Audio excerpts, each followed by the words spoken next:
On nous demande ici de montrer que pour une fonction f à valeur réelle et de classe C3 sur un segment AB, on peut trouver un réel C de l'intervalle ouvert AB tel que cela.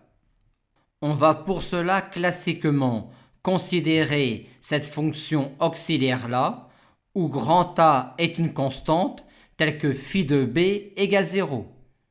On a alors déjà que f de B égale f de A plus cela, moins B moins A au cube sur 12 fois grand A. Il nous reste donc à montrer que grand A est la dérivée troisième de f en un réel C de l'intervalle ouvert AB. On va pour cela appliquer plusieurs fois le théorème de Rolle à phi. Phi de B est nul, mais phi de A également. Il existe alors, d'après le théorème de Rolle, un réel C1 de l'intervalle ouvert AB en lequel la dérivée de phi s'annule. Et comme cela ne suffit pas, on va vouloir réappliquer le théorème de Rolle à phi'. On a déjà phi' qui s'annule en C1, mais on voit également que phi' s'annule en A. Par conséquent, d'après le théorème de Rolle, il existe un réel C2 dans l'intervalle ouvert AC1 tel que phi seconde soit nul. Et ceci nous donne bien alors l'existence d'un réel C égale C2 qui appartient à l'intervalle ouvert AB tel que grand A sur la dérivée troisième de f en ce réel C.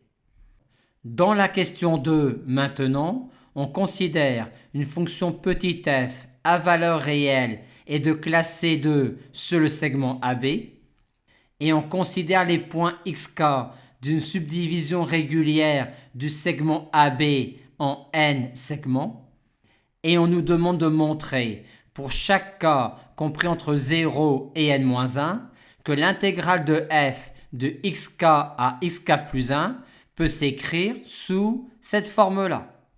Ce que l'on a ici nous fait penser à ce que l'on a là. Aussi, pour répondre à la question 2, on a envie d'appliquer la question 1 à une primitive grand F de petit f. Considérons donc cette fonction-là.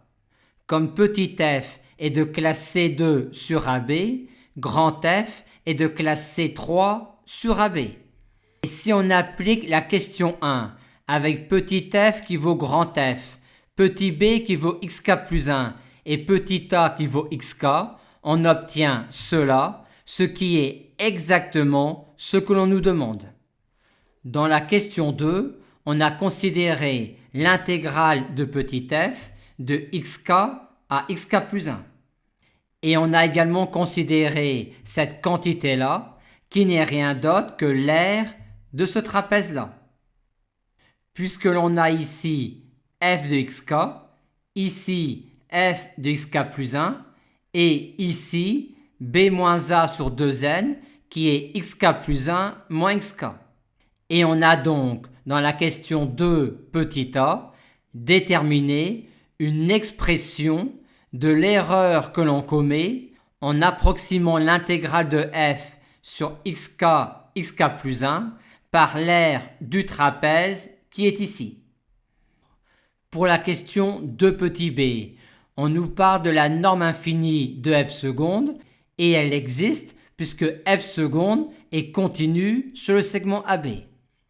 L'intégrale de f entre a et b est la somme de ces intégrales-là quand on fait varier k de 0 à n-1. Et quand on somme cette quantité-là pour k allant de 0 à n-1, c'est-à-dire quand on somme les aires des trapèzes que l'on a vues dans la question 2a, on obtient une aire totale qui est b-a sur n f de a plus f de b sur 2 plus b-a sur n, somme de k égale 1 à n-1 des f de xk.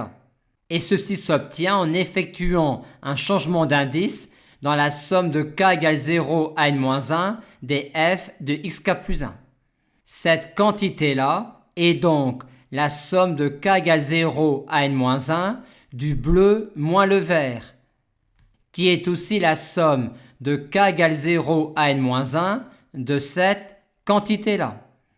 Or, en majorant la valeur absolue de la somme de ces termes-là quand k varie de 0 à n-1 par la somme des valeurs absolues, et en majorant dans la somme ainsi obtenue la valeur absolue de cette quantité-là par la norme infinie de f seconde, on obtient cette majoration-là de la valeur absolue de cette quantité-là.